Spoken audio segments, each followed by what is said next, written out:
Hello and welcome to another episode of Talkies on the Bearfoot Miniatures channel. Today we go over battle tanks and their uses.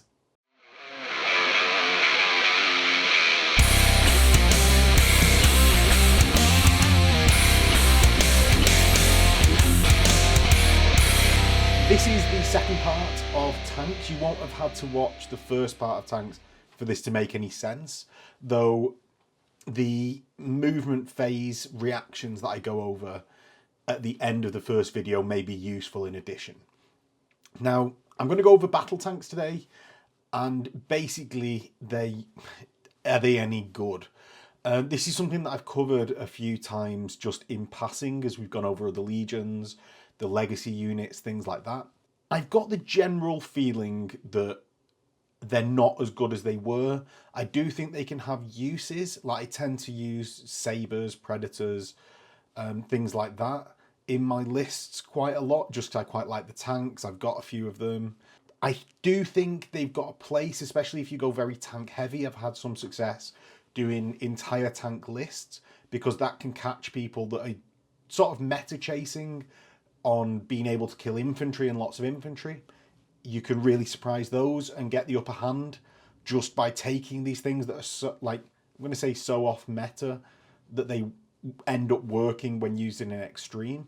When I say off meta, I don't think they're completely useless, but I do think if you're really optimizing your list to the fullest extent, you won't be taking many tanks. And that's not to say they're useless, just that I think with how fast Primarchs and Bodyguards are now, a lot of the time, like, combat monster delivery systems in the form of infantry are just very prolific. And one thing, this guy is going to still be useful, I think, because a lot of us are still just playing Heresy as a fun narrative game. So it's just comparing things that we're going to be using anyway and how good they are. Are they useful? Are they so terrible that I wouldn't even take them in a narrative list? And maybe the Sabres, but we're not going to go over Lords of War today because that's its own question entirely. So I'm going to start out with the first of the battle tanks, is what I've done this entire category as. And that's the Sabre, even though this is like a recon tank, right? Like the British Army Scorpion, which I love about it. So it's like the British Army Scorpion size of hull, maybe what is it? What's the German tank that's like it? Oh my god, I'm going to have to cut back to this. Yeah, so it's like the Scorpion mixed with the Hertz tank. Now, I've actually modelled mine as Scorpions with a little turret on the top. That I'm in love with the model of the 3D print that I've banged together from different sources. But yeah, Sabres. So 80 points a model. Their movement 16 and fast, which is a really good trait about them. They've got front 12, side 11, rear 10, and 3 hull points. Now they come with a centerline mounted Anvilus snub autocannon, to be confusing because I do think all of these different weapons profiles just have it as an autocannon. Come on, Games Workshop. You've got that and a hull front mounted heavy bolter. You can upgrade with additional Sabres for 70 points each. And you get hull centerline mounted neutron blasters, centerline mounted Volkite Sakers. You get 25 points for a multi-melter, 15 points for a Volkite Culverin, and a heavy flamer if you, for some reason, want to put that on your tank. I very much like taking mine with the Anvilus Snub autocannon. It's 24-inch range, strength 7, AP 4, heavy 2, Sunder, rending 5, twin-linked. The Neutron Blaster is 24-inch range, strength 10, AP 1, concussive 3, heavy, shock pulse, Sunder, and gets hot. Now the Volkite Saker, I think, is one of the weaker options on here at 25-inch range, strength 6, heavy 6. And that's because I think its role is covered much better by a heavy squad. The neutron beam laser, with its shock pulse, can really screw over people. It doubles out Terminators. You can get it where you want it very fast. The concussive is very useful. Now, with the strength 10 and Sunder, although it's not as good as a normal neutron beam laser, it can chip off those hull points and get those explodes a third of the time your penetration is going to explode a unit or explodes a tank. So I think that's very good. I like the Anvilus Snub autocannon because as Iron Warriors, it's a very cheap option. It keeps your tank at 80 points rather than 100. And he's then strength 8, heavy 2, Sunder, rending 5 against tanks. And combined with the Twin Link, you're just getting so many dice involved in there. It becomes this threat, especially to the side of tanks, that you can glance stuff down with or get the penetrating hits. And although you're not going to explode anything, it's just that nice cheap option that I can throw into lists and rely on to get side shots into the enemy because of its movement 16. So I quite like this as an option. I think potentially, like output wise, the heavy support versions of this being the Sicaran is how you think of the sort of like the direct comparison. You're obviously going to get more out of the Sicaran. However, it's going to be much more expensive and competing for that heavy slot versus the Sabre in the fast. There's not as much competition for that slot. And I think it fits nicely into armoured lists, so it has its place. I don't think it's the best ever, but it's non-competitive, slot-wise, and can really fit into list quite easily. So, on to Predators. This is an absolute staple, I would say, in armoured lists, as we all know. It's 120 points. It comes with Predator Cannon, Sponson Heavy Bolters, 13, 12, 10. 3 hull points, and you can have up to 4 in a squadron for 105 points additional. Now, it's got a ton of weapons options. I will just go over the ones that I mainly like using. If you've got an additional combination of in your Predator squadron that you like using, or something that I end up missing, stick it in the comments below so that people can see, but I'll go over the ones that I've mainly had experience of. So my preferred loadout is Predator autocannon, along with lascannon sponsons, and even a multi-melter on the pintle. You can have I put a Locus Decurion in in my squadron, and I'd actually, now with the update that it only affects the tank that has a Decurion, I'd potentially start thinking about putting it on every tank, because being able to react with every tank in a squadron with a battle weapon is worth in its defensive ability, even to just discourage enemy fire coming in. It's worth that 30 points, I would say. It makes the tank very, very expensive, but it's a change that I don't agree with, that you need one in every tank personally. But do I think reacting with a battle weapon's worth it? Yes, I do. So the Predator autocannon, strength 8, is really good. You can double out Terminators with it. I know you're throwing it against the rending 6, but I found it comes off enough to be hurting Terminator units that aren't going to be firing back that much.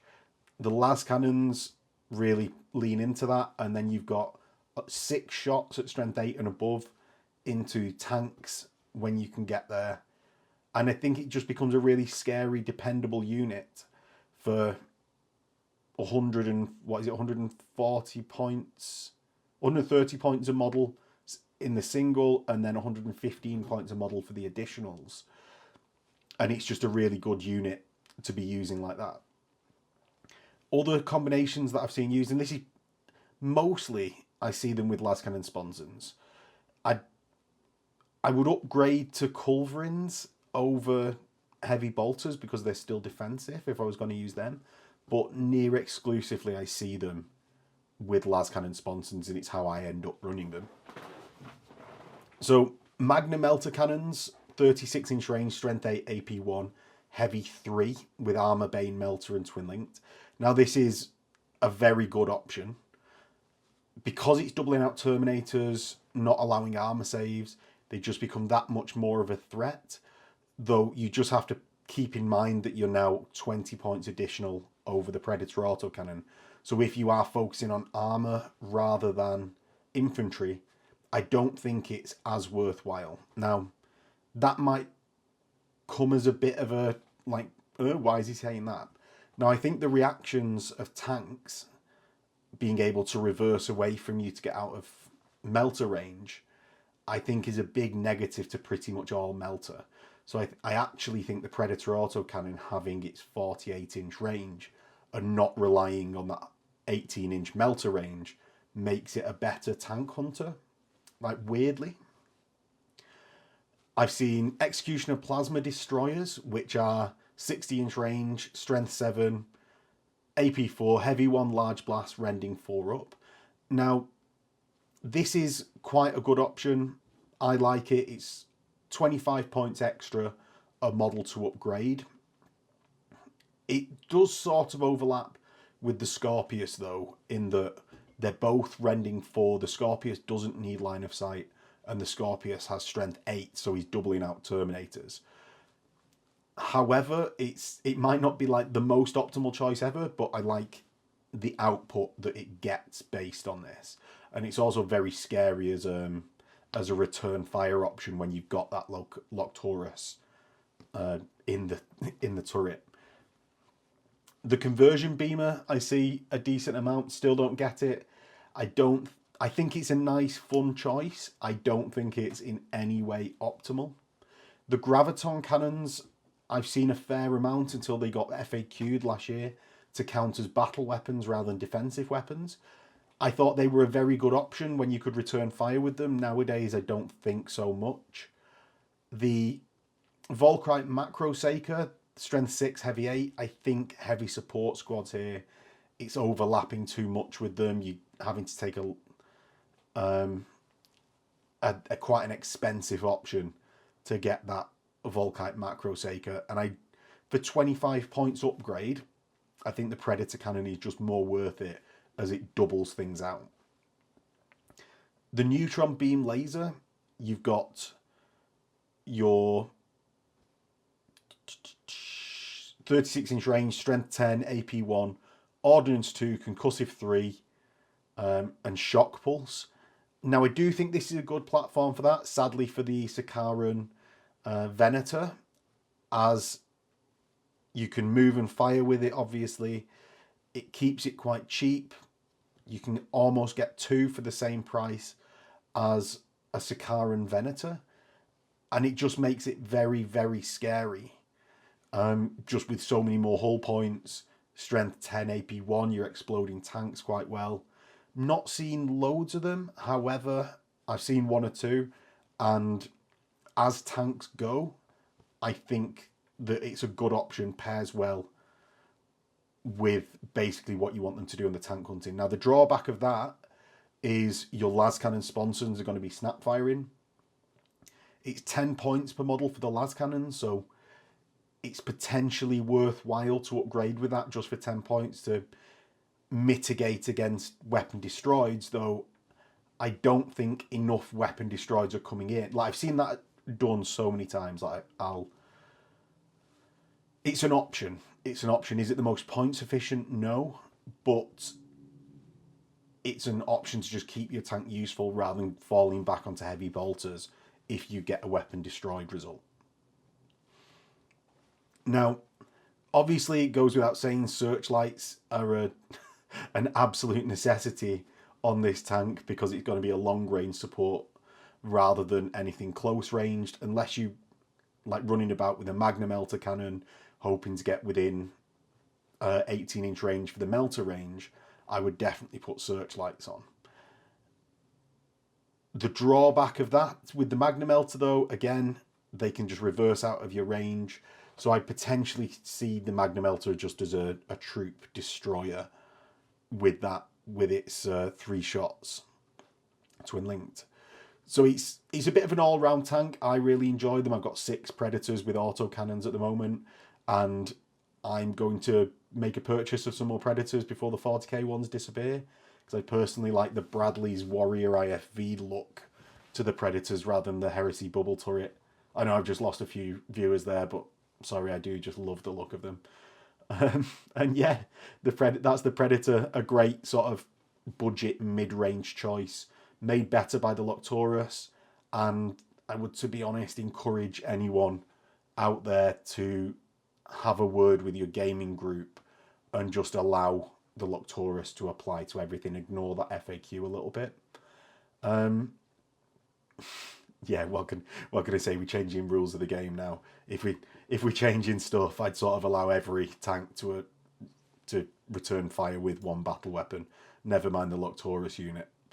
So on to the Sicaran at 190 points. It's movement 16, front 13, side 12, rear 12. It's got 4 hull points, so 1 more than the Predator, which is maybe why the Predator didn't get an additional in like the update to 2.0, like a lot of tanks did. It comes with a turret-mounted accelerator autocannon, hull-mounted heavy bolter, 2 sponson-mounted heavy bolters. I definitely upgrade the sponsons to las cannons, as your main gun and sponsons aren't going to interfere with each other. There is a slight bit to be said for a culverin sponsoned one just to pump out so many shots, though I think that's actually done better by the Punisher. Again, I'm going to recommend upgrading to a Loctorus on the Sicaran so you can fire back with your battle weapon. Now, a lot of the time I take my Sicarans in singles because they're just so expensive. I think it's quite good for a fast tank to be able to nip round somewhere. On its own, it's fine. It's got a heavy 8 turret with Rending 6 and Exoshock 6. So it gets in a lot of work as a single tank versus the Predator, where I prefer them in pairs or triples. So it's not as much of a downside that the Loctorus Locus. I'm sorry if I'm saying this wrong all the way through, but I'm sort of just in the habit now. So the Loctorus, I don't think it's as much the downside that it's gone to affecting only the single tank here. And I think it's definitely worth taking because returning fire with heavy 8, rending 6, strength 7 is actually very good. Now, it's more of a flanker than a battle tank with its movement 16, but I don't think in a negative sense. It's obviously good enough to stand up front line wise, but why not use it on the flanks with its 48-inch range accelerator autocannon to be able to just nip round the sides and start getting those hits to the side armor of your opponent's vehicles. Now, one of the things this isn't as good at is doubling out Terminators, firing at infantry. I know it's got that heavy 8, but allowing armor saves and not doubling out, I think just brings it back and gives the Predator its place versus always just taking Sicarans. The strength 7 sort of just devalues it because it's not instant deathing infantry. However, against tanks, especially in the side with its movement 16, it does a lot of work, I find. I've not found my Iron Warriors rule to be so much of a benefit that I think the role changes because of that. I think the Sicaran is still very solid, especially against opposing armor. Now, onto the next Sicaran, we've got the Arcus. Now, the Arcus is terrifying. So it 215 points, front 13, side 12, rear 12, 4 hull points. You get the turret-mounted Arcus launcher with Arcus warheads, heavy bolter sides, and obviously hull. Now, you're going to want to go with the las cannons because your target of choice is going to be Terminators, because the Arcus warheads are strength 8, AP 2, heavy 5, and twin linked. So you're going to be doubling out Terminators, which is absolutely ludicrous and horrifying. The other warheads, now, I don't see them upgraded that much. Yes, your Sky Spear rockets at strength 7, AP 2, heavy 5, Skyfire, twin linked. Yes, they're good against flyers. A lot of flyers we just see snap fired out of the sky now. Pyrax, yes, it's good against Solar. I don't think you need much help against Solar. Like, anyway, I don't think Marine lists need that much help against Solar. So I wouldn't even bother with it because it's not ignoring Marine's armor saves. So the ignores cover doesn't matter too much. The Neutron Flux warheads, strength 7, AP 4, heavy 4, twin linked, Neutron Flux, breaching 5. Now the Neutron Flux means that you cause instant death against Mechanicum models, or models with, with the Automata type. So it's sort of worth it if that you get that pulled off. However, the AP4 sort of kills it a little bit because you're going to still be allowing armor saves. You're going to be ignoring 2/3 of your wounds if you fire with these because of the enemy's armor saves, versus doing an extra D3 wounds a time. Your Arcus warheads are going to be ignoring those armor saves, so only getting 1/3 of the wounds ignored because of the invulnerable save of the automatic deflector. And I just think it comes off much better because the Arcus warheads will wound on 3s or 2s versus Castellax. The Neutron Flux warheads will wound on 3s. So I think it has as many downsides as upsides versus the Arcus warheads, which means that the additional cost, just in case you face Automata, isn't worth it. So the final thing to say about the Arcus is the helical targeting array for 15 points, and I don't think you'll see an Arcus without one of these. So the helical targeting, ignoring damage mitigation saves, I think is just absolutely killer, and that's why you will see it all the time on Sicaran Arcus. Being able to fire all of your weapons, not just defensive weapons, on interceptor reactions means your twin-linked Arcus warheads will be snapping down flyers with ease anyway. It's just such a bonus to this strength 8 AP2 Sicaran that it's untrue. It's definitely worthwhile even without being able to react with the Locust strike, because it can't take a Locust Decurion, but definitely worth it as a tank, I would say still. So on to the Punisher. Now, the Punisher rotary cannon is 36-inch range, strength 6, AP 4, heavy 18, pinning shell shock 1. This is the one that I was saying means that you won't really take Volkites on your regular Sicaran, because if you want AP 4 shots, take a Punisher.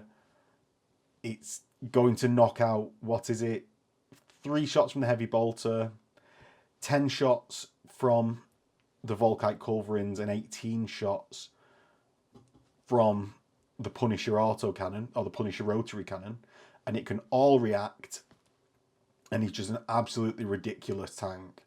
200 points, including the upgrade to Volkite culverins, mows down a lot of things with ease, and I think for first turn, when it's night fighting, having pinning and shell shock just makes this a really scary tank. It's got access to the Locust Strike reaction, but you don't need it because your tank has all defensive weapons anyway. So a solid tank, solid option for inclusion.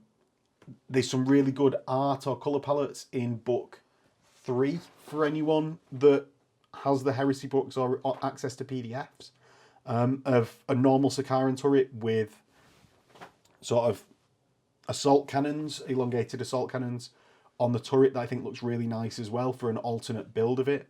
And just as a tank, anti-infantry wise, I think he's very good for just forcing those armor saves to be made. Finally, we have the Sicaran Venator for 200 points. Obviously, still same profile as everything else. You get the Sicaran Venator with the centerline mounted neutron beam laser, a pintle heavy bolter rather than hull heavy bolter, and sponson heavy bolters. Now, you can upgrade to Sponson las cannons for 10 points or Sponson Volkite culverins. They're all going to be snapping anyway. It's the same choices with the Predator. You can go either way. Do you protect it against weapon destroyeds? I know Phil really likes to. I would potentially just skip it. Maybe going back on my advice from before. But I think it's quite a good investment. It's gone down slightly in value, I would say, as super heavies are very rare now. Or I would say they're very rare. And its main utility is forcing those Typhons of Heresy 1 to snapfire, Warlord Titans, stuff like that.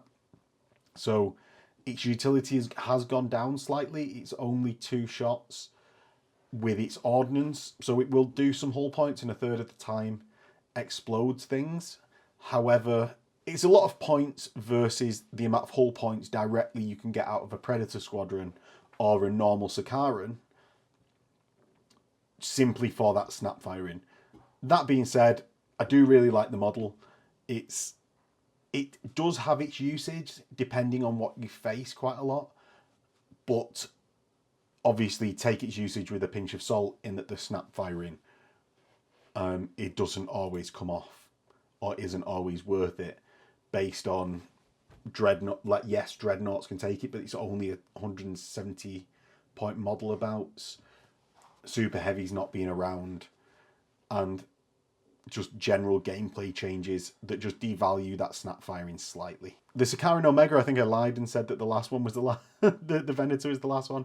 The Sicaran Omega, 230 points. I initially wrote the Omega off, but actually have had it used against me very effectively at Rakillian Wars. So the Omega Plasma Array is 36-inch range. On sustained fire, it's strength 7, AP 4, heavy 8, breaching 4+, twin linked. On maximal fire, it's strength 9, AP 4, heavy 2, rending 4+, gets hot, and plasma burn. And the plasma burn is essentially just causing additional penetrating hits when you get, or like has a chance of causing additional penetrating hits when you get them. So yeah, I initially wrote these off. I do quite like it after having faced a couple of them now, but I think not being able to react versus the Sicaran being able to take the Locust Centurion, the Locust Decurion, hurts it in comparison. It's the addition of breaching is essentially the main difference on the sustained fire mode versus the regular Sicaran, which I think is definitely worth it from an output perspective. But is it worth the loss of reactions versus the regular Sicaran? This video is sponsored by Older Gods, a terrifying cosmic horror now available on Amazon, Tubi, and Apple TV. The film follows American Chris Rivers, who, after the disappearance of his troubled friend, travels to the remote Welsh countryside to investigate what happened, leading him to a dark apocalyptic cult. Film and TV Now calls it atmospheric and unsettling psychological horror. Older Gods is available to purchase or rent on Amazon Prime Video now, as well as Tubi, Apple TV, for as little as $2 or £3. You can watch the trailer for Older Gods at the end of this video, or if you want to watch the film straight away, check the links in the description below. So next we move on to the Kratos.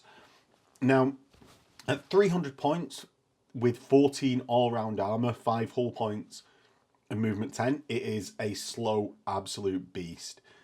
You're going to be upgrading it with the flare shield near definitely, making it 350 points base.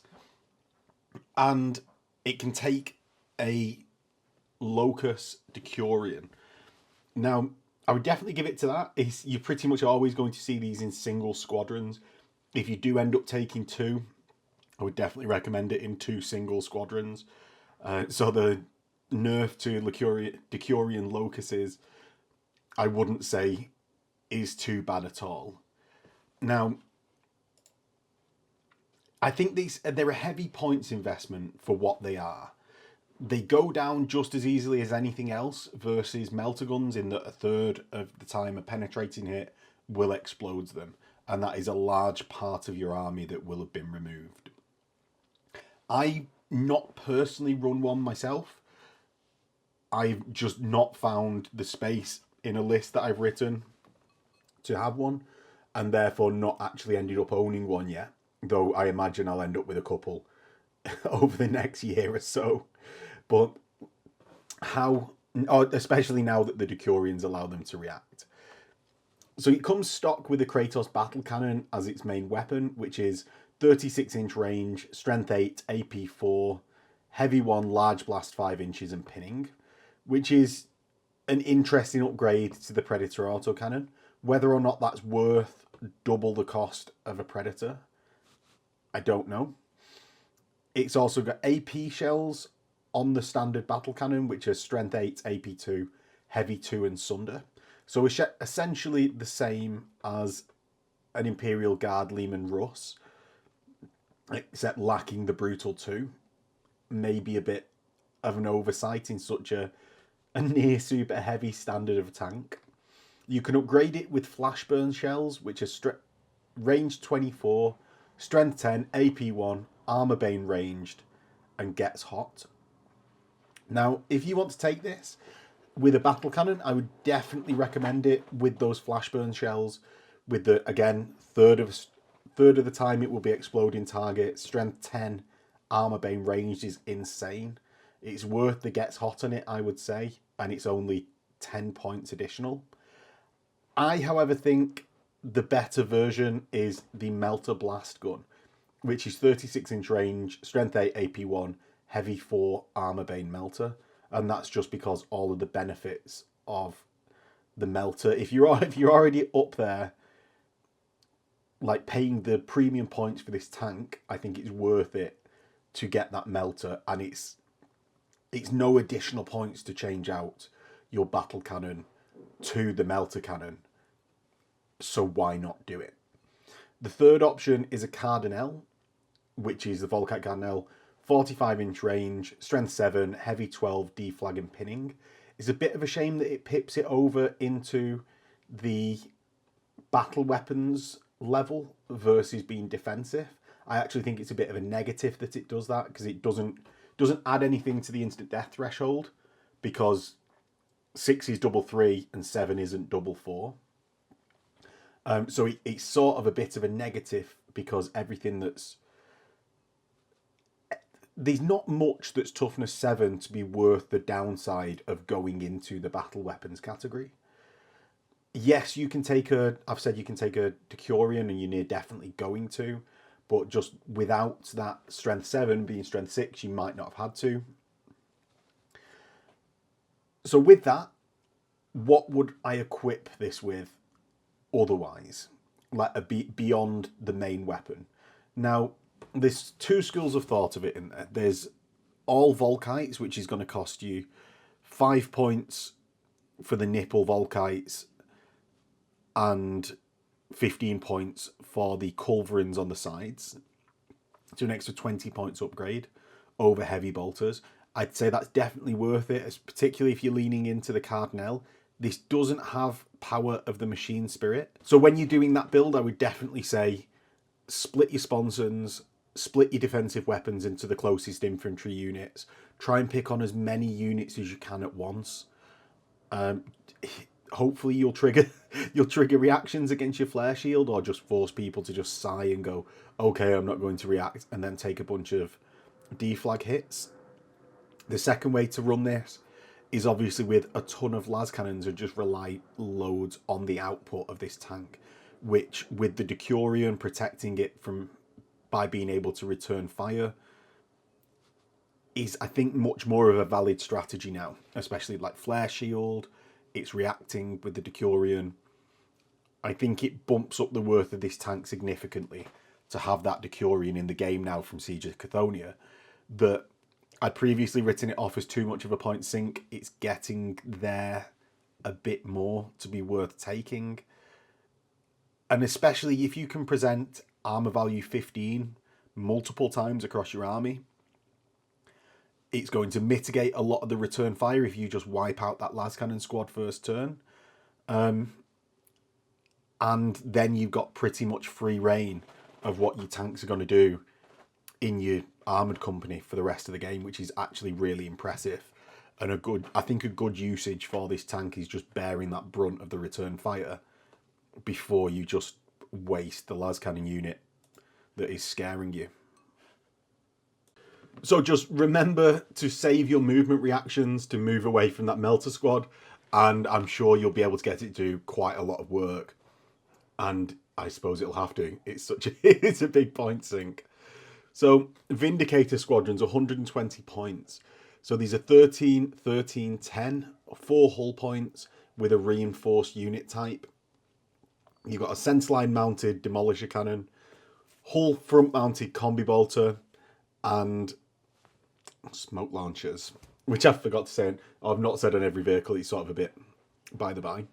You're going to take a dozer blade because the siege shield looks awesome if you've got the 40k model version.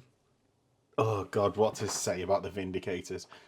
Demolisher cannon is 24-inch range, strength 12, AP 3, ordnance 1, sunder, rending 6, and brutal 3.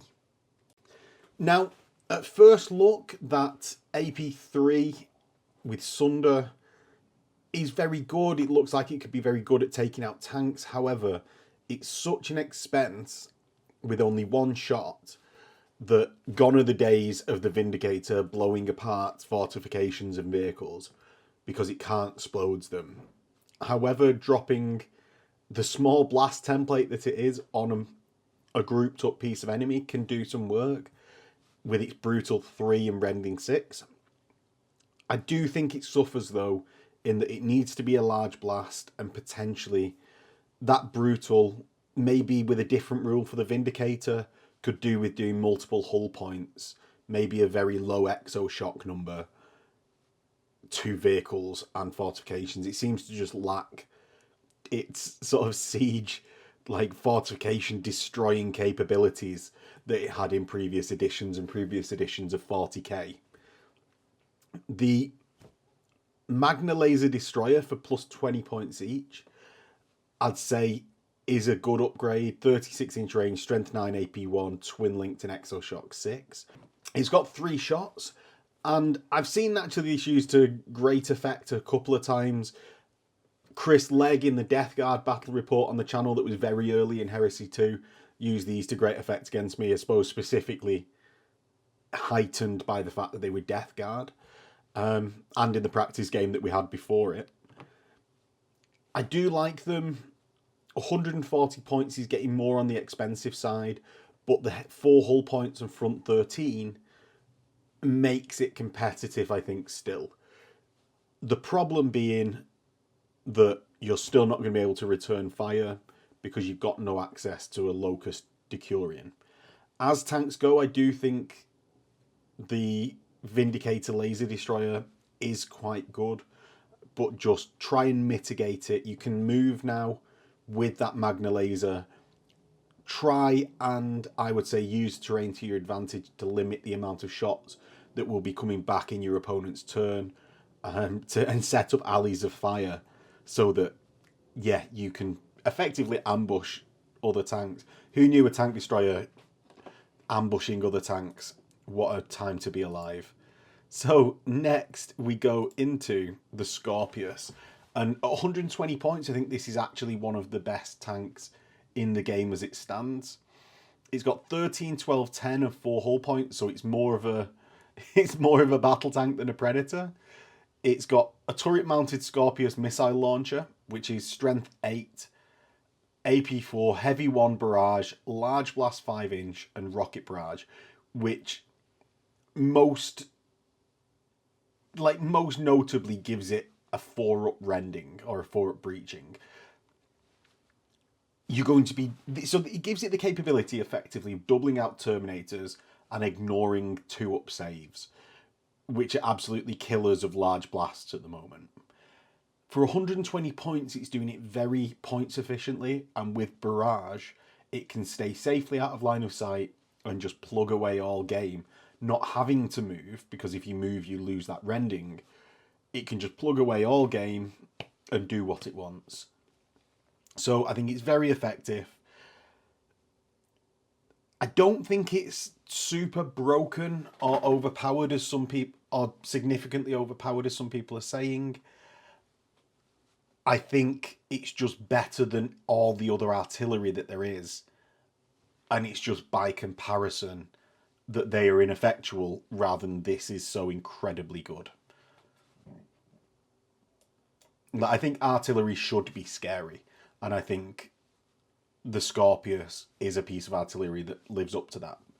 So Legion Arquitor Squadrons, 200 points. So we covered this slightly in the Rights of War video. However, the centerline mounted Mobius Bombard, strength 36-inch range, strength 10, AP 4, ordnance 1 barrage, large blast, pinning, rending 6. Now, this is one of the better ones that are on the tank, I would say. The strength 10 means it can double out Custodes, and when your opponent casts Biomancy on you, which is the most frustrating power ever, it still doubles people out. The downside being that they still get their regular armor saves in most cases. It is large blast, however, so you can get multiple hits and go for the rendings. However, it doesn't come off too often. But I would say the Mobius Bombard is the better loadout out of the three that you can have. The Graviton Charge Cannon for plus 15 points. You've got 24-inch range, Ordnance 1, Massive Blast 7, Barrage, Concussive 1, Graviton Pulse, Haywire. Now, it can only do those Haywire hits to your opponent. Yes, it will reliably do hull points to people. It just doesn't do enough wounds, and allowing those armor saves really downplay its effectiveness, especially when it's not doubling things out. The Massive Blast 7 goes away of mitigating this. However, I think the Spicular Rocket system does the Massive Blast 7 aspect a lot better. So what is the Spicular Rocket system? The Spicular Rocket system, 72-inch range, strength 7, AP 4, Ordnance 1, Massive Blast 7. It has the rending 6, and limited ammunition means that every time you fire it, roll a dice on a 1, it doesn't fire anymore for the rest of the game. So it can run out of ammo on first turn, or on last turn, or never. Let's just hope you're rolling well. Now, the Massive Blast 7 and Rending 6, I think, are good aspects of this. It puts it close to that Mobius Bombard. However, the Strength 7 versus Strength 10 means I do think the Mobius Bombard is a better pick for doubling out anything, because the Spicular Rocket won't be doubling out Toughness 4 models, which obviously most of Heresy is. And it will have a harder time glancing vehicles or penetrating vehicles compared to the Bombard, where you can catch multiple units, tanks, things like that in the blast and reliably do damage to them, or at least to the tanks, and force armor saves on the units. So yeah, I think the Mobius Bombard is the way to go. I don't think it's the greatest thing ever. I think Scorpius is a better artillery systems, but it does have its place. So on to the legacy units. Now, we run through these obviously in the legacy units video, and what to say, Basilisks, 200 points. It's 13, 12, 10, 240-inch range, strength 9, AP 4, Ordnance 1, barrage, large blast, shred and pinning. It needs to be able to ignore armor saves in some way, shape or form. I didn't really take them last edition when they were AP 3, but I would love to get that back now. I think it's had the double nerf, like 80 points more than a Scorpius. I can almost get to Scorpius for the same price as a Basilisk, and it's just nowhere near as good as a Scorpius is. I do love the models, like the long artillery look, or the long barreled artillery look, but it just doesn't work as well as it once did, and I think it needs to gain a rending 4 up or 5 up, because I think the Medusa Squadron, next page, 200 points. I think the Medusa squadron needs at least a rending 4 up to compete with the Scorpius. It's got 36-inch range, strength 9, AP 4, so it's worse than the Morbius Bombard. It's Ordnance 1, Barrage, Large Blast 5, Pinning, Rending. So it has that rending over the Basilisk versus the Shred, but when compared to the Morbius Bombard, which is strength 10, AP 4, Barrage, Large Blast, Pinning, Rending, it just, that extra point in strength, and they're the same points, really stacks in the Arquitors' favour. So if you want artillery and you don't want it to be a Scorpius, I would go with the Arquitor. Because, I'll just double check now. But yeah, the Arquitor is the same points as an extra hull point. Yeah, he's just a much better pick. Happy that we've got rules for them, but I don't see them being used that much. Next onto the Whirlwind for the same points as a Scorpius. And I don't know why you wouldn't use a Scorpius over the Whirlwind. I mean, I like the sort of... I like the model, but the regular Whirlwind launchers stats, none of them ignore armor with their blasts. You've got the Thermos AP missile that's strength 7, breaching 4, a 3-inch blast. So it's 1 less strength and 1 less blast size than the Scorpius to get that breaching 4. The HE missiles are strength 6, AP 4, large blast 5, and don't have any rending potential at all. So there's just no benefit over the Scorpius for exactly the same points. And it has less front armor and less side armor and less rear armor. So just game perspective, why would you do it to yourself? Sort of model perspective, like, it is what it is, I suppose. I quite like both the super old Whirlwind and the redone third ed Whirlwind or fourth ed Whirlwind. I do like the boxiness of it, so maybe do it for that, but there's not much reason to take it game wise. The Legion Malcador Squadron, 245 points. Oh god, what to say about this one? It's 100 points more than a Lehman Russ kitted out the same for basically 1 extra hull point and an extra heavy bolter. Oh no, not even an extra heavy bolter, because the Lehman Russ has 3 heavy bolters anyway. So yeah, 1 extra hull point. Now, you can upgrade for a Vanquisher cannon, but the Lehman Russ can do that as well. I know I'm comparing that to an auxiliary tank or a militia tank, but it's just not points efficient at all. It has got a 25 points flare shield that makes it up to front armor 14, but I just don't see it as worthwhile when compared to the Sicaran, the Predator, things in the main Marine list. And I suppose it's because it's one of the legacy ones that thank God we've got rules for it. I'm glad we've got rules for it, but it's just not worth taking. Take it if you love the model and want to harken back to the glory days of the Malcador, but it's not this day. Finally, we've got the Minotaur battery for 280 points. It's only 80 points more than the Whirlwind. It's got twin linked on the cannons and 1 more hull. It's got better stats, I suppose, but it's just not worth it. It's a beautiful model. I love the model. Do want one, but it's just not good. It just isn't.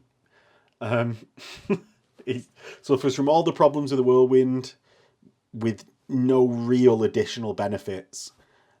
And yeah, what to say? Why did I end on the legacy units again?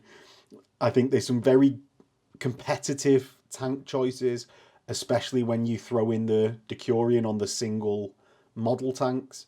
I think house ruling the squadron-based Decurion tanks to be able to fight, like return fire with a battle weapon as a squadron, is definitely the way to go, especially since it's just walking back an FAQ that doesn't seem to have any reasoning behind it. If anyone feels strongly in the opposite direction about the Decurion, please leave it in the comments, because I would love actually to know any reasoning that people have found that the Decurion allowing full squadrons of tanks to return fire was particularly broken. Like I do at the moment find that all tanks need to be able to react with battle weapons rather than less of them. So yeah, leave it in the comments. And if I've missed anything on tanks, like I know I've just sort of glossed over the Death Guard being able to move their full movement and fire as a significant benefit of Death Guard, as well as Iron Warriors. I mentioned it a little bit, gaining the additional strength. But if I've missed anything on the actual tanks, let me know below. Like and subscribe to the channel to support us and let me get that bit more of analytical data that you want to see more talking videos. And there is a Patreon link below where you can get yourself dice, a bouncy tray, and access to the Discord. And I will catch you in the next video in a bit. Chris, thank you for following the breadcrumbs. I knew you'd be the one to find them. Now, listen to my voice. My breathing is steady. I sound fully conscious. I am not what you all think I am. If you look through our findings, you'll see that we'd found sites, out-of-the-way places to perform their depravities. We looked wherever there were reports of overindulgent murders, anything ritualistic. And we found lots of them. We realized we'd walked into their trap. They were tracking us. Are you burdened with religion, Mr. Duffy? Do you know why he doesn't answer our prayers? He's scared, terrified of waking something far older than him. He knows that by helping us, it would notice him. You see, your God is a coward. It answers me when I call. It listens. It tells me when it wakes, I will be rewarded for my devotion. And when it makes this world drown,